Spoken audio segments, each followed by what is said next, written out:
Imagine waking up tomorrow and discovering that money no longer exists.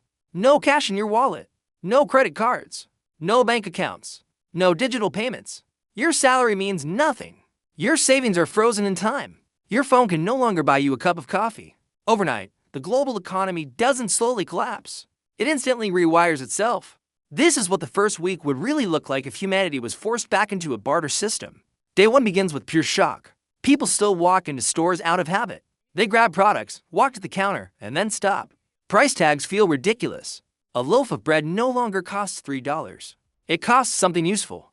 Cashiers don't know what to say. Customers don't know what to offer. Conversations replace transactions. What do you need?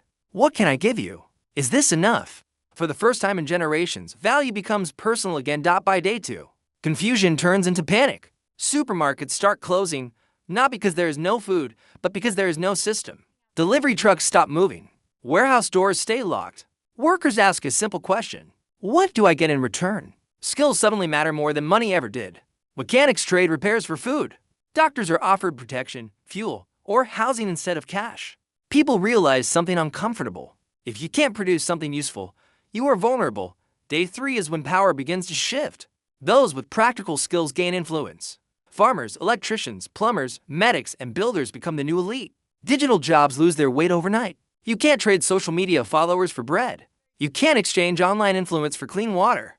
The internet still exists, but survival no longer lives inside a screen. It lives in the physical world. By day 4, trust becomes currency. People stop trading with strangers. Communities shrink into small circles. Neighborhoods begin organizing their own systems. One person provides food. Another offers security. Someone else fixes things. Informal agreements replace laws. Reputation becomes everything. If you cheat once, you're excluded.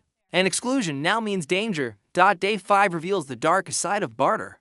Not everything can be traded fairly. Desperation grows. Inequality explodes. Those with land, tools, and resources gain leverage. Those without are forced into bad deals. Protection becomes a commodity. Power is no longer hidden behind numbers on a screen.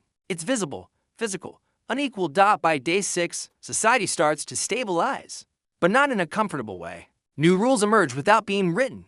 Certain goods become universal exchange items: fuel, medicine, batteries, clean water, ammunition. These aren't money, but they function like it. A primitive economy is born, driven by necessity, not convenience. And then comes day 7. The realization: money was never just paper or numbers. It was trust. A shared agreement that allowed billions of strangers to cooperate without knowing each other. Without it, the world doesn't end. But it becomes smaller, harsher, more human. Survival is no longer about how much you earn.